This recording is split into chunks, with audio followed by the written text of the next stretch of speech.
4 copies in the list alongside 4 Sacred Foundries, a Temple of Triumph, and 1 Mana Confluence to facilitate Boros Charm, Splash, and other red cards. Yeah, there's a little bit of, could be a little bit of math moving around, but for the most part, this is just a straight win and in. It's between Tim King and, as you mentioned, Dustin Grorud. Tim is the only Revelation player left in contention in the tournament, so he's got some, a stake in this too. Absolutely. And this was a matchup when I was playing white-red aggro where I was always happy to play against. I mean, you have a mixture of a tough clock, some staying power, and Boros Charm, and that's a very tough mixture on blue-white control. Yeah. Tim is on a 5-card mulligan this game, so this is going to be pretty difficult for him. And this matchup looks like it could be pretty tough for Tim. And I'm going to tell you why. He's playing the sphereless version of blue-white. He's instead playing, Perilous Vaults, Fated Retribution, Planar Cleansings. And for the white player, that's got to be good. Yeah, the best card in their deck, even with Boros Charm in your deck, their best card is still Supreme Verdict. That doesn't change. So getting away from that, or Detention Spheres are also still productive in the matchup too. So getting away from that stuff does harm blue-white control here. Yeah, this is an Urborg, so 2 lands in Urborg for Tim King. He is still blue-white control. He has just Blood Barons and Night Veil Specters in the sideboard, so this Urborg actually does not activate anything main deck. And Dustin has a real hand here. I mean, Daring Skyjack, oddly enough, is very good against blue-white control decks. It's one of your better threats against Jace. It's 3 power on its own, of course. Mm-hmm. And Dustin with multiple copies of Boros Charm in his hand as well. So this may be a tough game for Tim to win under the best of circumstances. Being on 5 cards makes it even all the more challenging.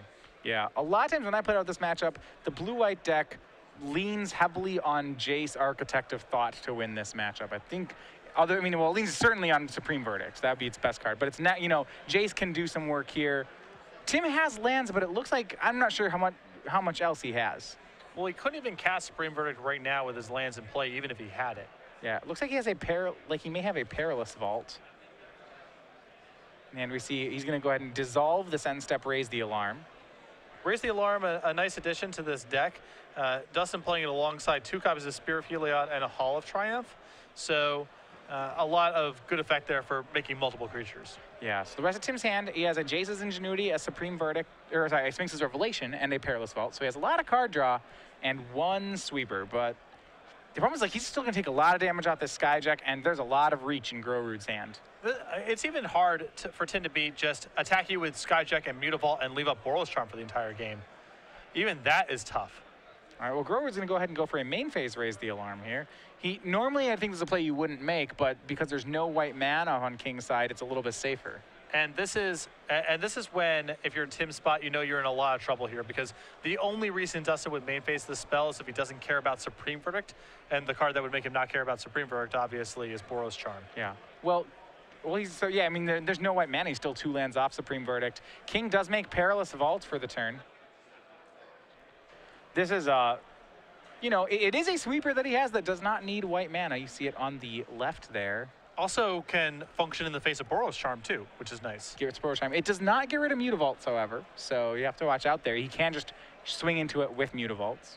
This is one of those cards where I think if Tim was doing stuff at the first couple turns of the game, it could be very good, but just too little too late, and I don't think Dustin's hand's messing around either. I mean, I think he has at least 1 more Boros Charm in his hand. Well, sir, he can swing for 5 here, and actually next turn, he can just swing the team plus Mutavaults right into the Perilous Vault, and it should be a lethal attack. Yeah. Yeah, and this swing is going to put Tim down to 3. Or he can just Boros Charm here. Assuming he's tapped out? Oh, yeah. Well, so do you want to yeah, all right, just take it. Sure. I was going to be like, do you want to let him know? It doesn't. I'm like 100% that you win next turn, too. I have a second Boros Charm in my deck. It's not a lot of information to get blue-white control in that spot, so I'm happy giving it up. If you play 1, you probably I've only have the 1 in my main deck. It's an unorthodox build. All right, game 1 goes to Dustin Grorud. Like I said, if Tim King wins, there's still a little work left that he has to do. He's sitting at 7-1-1. Grorud is straight in with a win here. Yeah. And going to the sideboard here, Grorud with a Gideon Champion of Justice, a Boros Charm. He's got 3 in the main deck, brings in the 4th. 2 Phyrexian Revoker, 2 Fiendslayer Paladin, 2 Last Breath, 2 Mizium Mortars, 3 Keening Apparition, 2 copies of Celestial Flare. The 4th Boros Charm is a no-brainer here. I think the 2 copies of Phyrexian Revoker are very good. There's Planeswalkers that you're worried about and so forth. And you saw Perilous Vault as well. There's even Font of Fortunes in this list. So yeah, I was wondering. So you actually do like Revoker in this situation? It's power to mana cost ratio. You know, it's a 2 power for 2. I almost feel like you could do like that's pretty low for the white deck, right? Most of them are 2 power for 1 or 3 power for 2. Well, there's worse cards in the matchup. I'm not a big fan of Boros Elite here because it compels you to play into Supreme Verdict, and if you are not adding more creatures to your board, it gets caught up in Jace. The same problem that I have with Raise the Alarm in the matchup. I like to get rid of the creatures that match up the worst against Jace. So 3 power creatures, you never touch those. Sure. And creatures that are good against the Planeswalkers in other ways, those are valuable as well. So I like Phyrexian Revoker. Yeah. I also honestly like 2 copies of Mizium Mortars in this matchup. Almost all the blue-white / Esper players will have some mixture of Archangel or Blood Baron or Burmaz against you. I wouldn't want to bring in 4 copies because it's easy to draw too much of that effect, but it is a good insurance policy against them having some of their more expensive creatures, and they commonly do. Yeah, and as you mentioned, actually, like Revoker's probably good. It seems like it's just a straight upgrade on Imposing Sovereign in the matchup. Well, not straight, but well, I guess suppose if you're expecting a man plan, maybe Sovereign has some utility. Why not play both even? Well, Imposing Sovereign's not bad against Elspeth either. There's a lot of spots where you have Sovereign in play, they cannot tap out for Elspeth. So it's not altogether that bad. I don't like Brave the Elements that much in this matchup. I think that one can pretty easily get out of the deck. Like I mentioned, I don't like Boros Elite very much because of how it matches up against Supreme Verdict. Raise the Alarm I'm not a fan of because it doesn't line up well against Jace. So there's plenty of cards for Dustin to cut here to bring in a couple Mortars, a couple Revokers, and a Boros Charm. He can't bring out all the cards mentioned there, though. I would rate that's like 11 cards to board out. So I think the easiest thing to do is probably cut 4 copies of Raise the Alarm and a Boros Elite. Interesting. So I actually thought Raise Them, because he has 2 Spears and a Hall of Triumph, may just be one of those cards that's like powerful enough that you don't want to cut it. Maybe he's just supposed to cut 3 copies of Brave the Elements and then maybe 2 Raise the Alarms. So maybe that makes the most sense. All right, we'll see what plan he goes on. Tim's deck, as a control deck, playing a lot. I want to walk you through a little bit of it. It's playing a lot of one-ofs. He does have the Elixir in the deck, so that's his win con. He has 1 of Jace's Ingenuity, 1 Planar Cleansing, 1 Perilous Vault, 1 Fated Retribution, 1 Aether Spouts. Then there's some interesting splits here. 3 Dissolve, 2 Dissipate. All right. What's the card you think you're worried about there with Dissipate? What card do you need to dissipate in this format? What cares about being in the graveyard? Souls? I'm struggling to think of anything that you would really even care about. Yeah, the souls, but no one's playing those yet. That seems like a little... if you're playing the Whip of Erebos as a card in the format. It's a stretch. That's very, I mean, I'm naming anything, right? I could see playing 1 Dissipate if you want 5 cancels, and that's the 5th one, but 3/2 split's a little odd to me. Yeah, 3 Sphinx's Revelation, and 1 Jace's Ingenuity. Is Dissipate potentially valuable against in mirror matches where you're trying to exile specific cards? Or? Well, okay, so if you're the Elixir mirror match, like, yes, but hardly. Yeah, it seems. Yeah. I mean, it's really about like. I mean, you're right, like, Dissolve is the best card in the mirror match, which is kind of weird, it's already saying something like that, right? Cancel's your best card. I mean, your counterspells are the most important thing, but I don't know. There are some fraction of the games that will matter. There's some, but not all of them. Sure. All right, we are underway, game 2. Tim on the play. This time he has the full grip, so when I found with the blue-white deck, play versus draw is pretty important in this matchup for me as to whether or not I feel like I'm fast enough to do anything. The games that I'm on the play with a good curve and a Boros Charm, I'm like, I cannot possibly lose. There's nothing they can do here. When I'm on the draw, I still feel like it's a game. Yeah. Boros Elite kept in and is the turn 1 play for Grorud. And, you know, King's deck's not terribly positioned here. He does have all 4 Azorius Charms still in his deck, and he has 2 Last Breaths main. And those are all... I feel like when I've been playing blue configurations with 4 Charms, 2 Last Breath, I've generally felt okay about the white aggro matchup. Yeah. And he has Fiendslayer Paladin on the board, too, which is very powerful here. Yeah, absolutely. And Blood Baron, which can also win the game if Dustin's unprepared. Yeah, I think he's got a lot of decent stuff going on. Night Veil Spectre might not even be that bad here. Just as, like, a 2/3 is not terrible. No, again, there's only so much of, like, bringing in creatures that you can do because you're still leaning on your sweepers, but Night Veil is not shabby.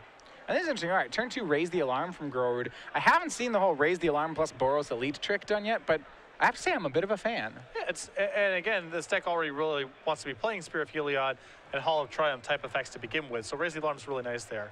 Yeah. Good with Battalion. It's a good instant speed trick. Does a lot of little stuff well. we'll see. He'll be put to the test now. A Fiendslayer Paladin was the turn 3 play for King.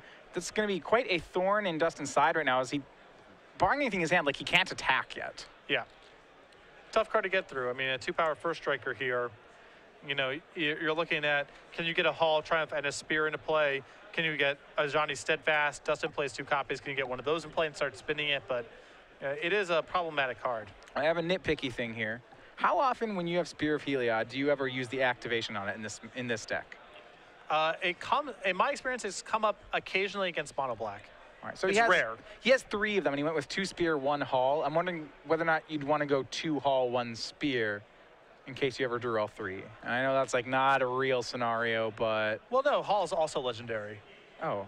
I think there's an argument. All right, there we go. I think there's an argument for 2 Hall, 1 Spear anyway, because you're much more likely to play against enchantment removal than artifact removal. But it's real close. Yeah. So Dustin is not able to attack this turn, but he's just going to go ahead and play all out into the Supreme Verdict. He plays another Boros Elite and a Dryad Militant. It's not pretty, but Dustin's generating enough power where he may be able to say, all right, attack you next turn, you know? Yeah, and Tim King has the Supreme Verdict, but missed land 4. And does he even want a Supreme Verdict away this board? You know? I think so. I would be worried about this board. Like, all right, so say your opponent has a Brave the Elements or something, like, you're taking 3, 6, 7, 8, you're taking 10. Yeah, Brave the Elements definitely changes the equation. Or if he just has, I was going to say has a kill spell, but you can't do that. I'm still a little worried about this board. So Tim just passes back the turn. I think with the intention of end step cycling this Azorius Charm, he had a choice between main phasing it and end stepping it. I wouldn't have been totally opposed to main phasing it. I think that if Dustin just attacks, I'm happy here to just say, block a Dryad Militant, Azorius Charm, your Boros Elite, take 4, and have you run this back. And that's what's going to happen. Dustin plays Spear of Heliod, swings the entire team, so he has 2 4/4s, a 3/2, and 2 2/2s. And I absolutely agree. Azorius Charm is going to put a Boros Elite on top. Fiendslayer Paladin will hit Dryad Militant. Tim goes up to 21. Then he's going to take 8, go down to 13. Yeah, to me, Tim doesn't even need to find Supreme Verdict at this point. And keep in mind, Tim also has Jace in hand, so if it finds a 4th land that generates blue, he can just go and do that instead. And Fiendslayer Paladin plus Jace in this spot is really hard for Dustin to slog through. Yeah, so down to 13. Yeah, you're right. Okay, so he does have the Jace, so if he gets that as a turn 4 play, you're right. Jace is nearly as good. I mean, that's better here. And you know Dustin's not doing anything that impressive next turn. He's drawing a Boros Elite. Probably doesn't have a lot left over. Yeah. He does have, if Tim misses his play here, he also has a Font of Fortunes in hand. Yeah. So. Tim opting for Font of Fortunes over Divination. This is something in Grand Prix Chicago, Steve Wise did, even the deck he top 8'd with. And something I've been a pretty big fan of as well. Yeah, you don't have a lot to do on turn 2, but you have a lot to do on turn 3. Yeah, and you have a lot of things you need to dissolve on turn 3 too. Like sometimes you divination and then your opponent untaps and like plays a Domri. And you're like, wow. Or Xenagos or something. Right, and you're just like, wow, that stunk. Like, I wish I could have countered that and still drew some cards. Though to be fair, sometimes they do get it. If you drop it on turn 2, I have to get Abrupt Decayed, and that's. When they Abrupt Decay or Divination, it's really sad. And in this kind of spot, I bet Tim wishes it was Divination. Be a lot better, because it had nothing to do with the leftover mana. Yeah. Font is the play for King. Also, this font might just get tagged by the Keating Apparition in Dustin's hand. Oh, man. Womp womp. Right. There is a cost. Grorud draws the 2nd Spear of Heliod. He's going to go ahead and continue to swing into this Fiendslayer Paladin. He's not even making that much progress, right? Tim gains 2, goes up to 15, takes 6, goes down to 9. Well, it's 2 points of damage, but more importantly, it's the bigger issue to me is you might just lose it all to a Supreme Verdict anyway. So even if the attack's not great, you know, in terms of how the board looks, Dustin kind of has to get while the getting's good, because he just might lose everything anyway. Yeah, and Dustin's going to make King Apparition, make Boros Elite, and no, he's not going to go for the Font of Fortunes. I think he's just going to go right for the life total. And how poetic here, another Supreme Verdict drawn for King. Yeah, I guess at this spot, he just wants the extra creature in play, and if Tim spends his turn using Font, that Dustin feels like he's got a good shot of winning. Yeah, Tim does have an Azorius Charm, and I think correctly here does not crack Font. It's interesting. So if he cracked Font and hit a land, he could have his cake and eat it too. But it would have to be untapped blue mana. I mean, it's not a lot. Yeah, well, the thing is you wouldn't know which color to leave up for Azorius Charm, right? You could, oh no, it just have to be untapped blue. You're right, because he only has single blue. All right, the full swing there. Azorius Charm is going to take care of Boros Elite. The other creatures swing in, though. We have a 4, a 3, and a 2. That's a swing for 9. Tim's going to have to make a play here. He's going to block the 2 power. So Tim's going to gain 2, go up to, if he blocks it, he gains 2, goes up to 11, then takes 7, goes down to 4. Tim thinking about this decision. I don't think you can win the game by chump blocking with your Fiendslayer Paladin. Well, here's the problem. All right, if you chump with Fiendslayer, then you're hoping to draw the land for Supreme Verdict. But that line also loses to Boros Charm. Yeah. Because then you're casting Supreme Verdict into Boros Charm. So I think you just have to pretend Boros Charm's not there. I don't think you can win through it. Right, because if you draw your 4th land, like playing Jace won't win. Playing Verdict won't win because you did have a Boros Charm. Yeah, I think this is just the play. So Tim up to 11, down to 4. Confirm here. You got 7 coming across, unblocked, and then +2 from the Fiendslayer, so that puts him to 4. So now, Tim's just gotta hope. All right, is there a Boros Charm? Nope, there most certainly is not. I really like the way that Dustin has played this game. He's thrown caution to the wind in several spots, but he's giving himself the best shot of winning, I feel like. Well, and right now, this is a full admission that he doesn't, I mean, he can't bluff Boros Charm anymore. And does he hit the land? Yes, he does. It is Hollowed Fountain. He's going to go to a real low 2 to play it, but he will get it. And you know that this attack is going to, well, that sure signifies that he has the land. Yeah. Swinging with Fiendslayer. Shocks. So it goes up to 6, back down to 4. Cast Supreme Verdict. It's important. Yep. Yep, hits the font. It's good for Dustin here. That font was not great. No, it's not good when you're short on lands.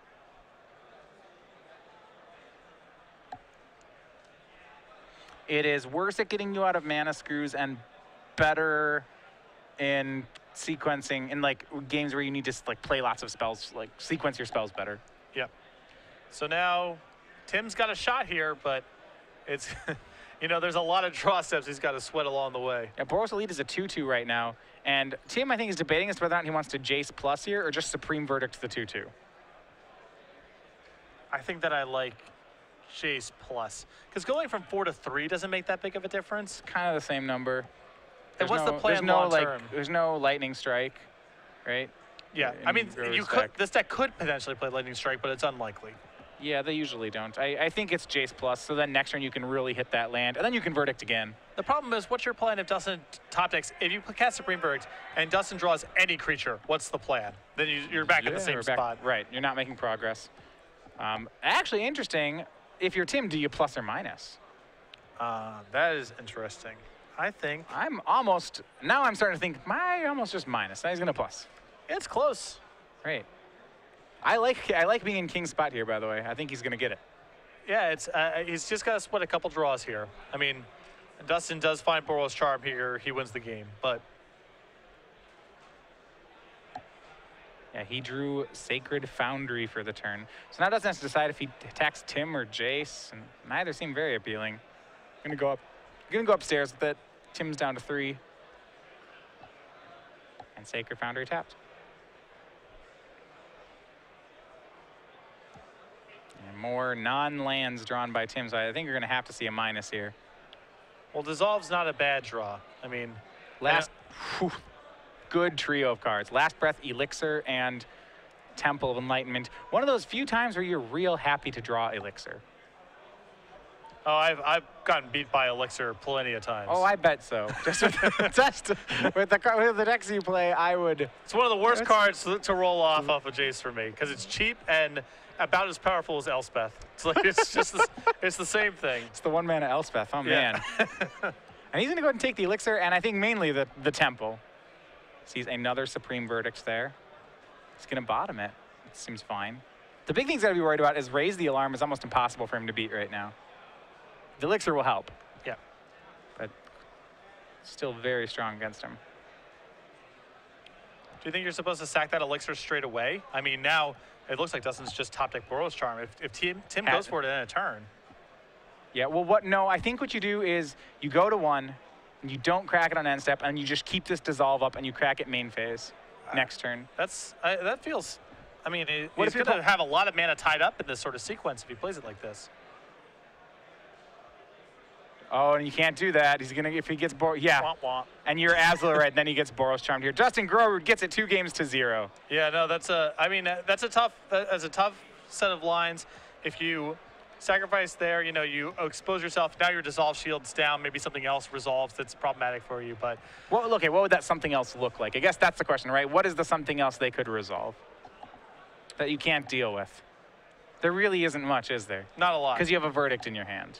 I guess it's a Burning Earth in the sideboard is your worst case scenario there. Yeah, you'd probably lose to that. If you decided you'd lose to that. But you know there's 4 Boros Charms or at least 3, and there's probably 0 or 1 Burning Earths. But right. Yeah. So, I mean, I don't think, if you're a little more secure in life control, I don't think it's wrong to play it that way, but instead of cracking it end step, you just have to untap and main phase crack the elixir. Yeah. And then, like, you're going to hold up dissolve. Well, I mean, you don't even have to hold up dissolve the whole game because you can take the 4 now because you gain 5. I think with Supreme Verdict in hand there, you're supposed to just crack straight away. Burning Earth's the thing that I'm coming up with.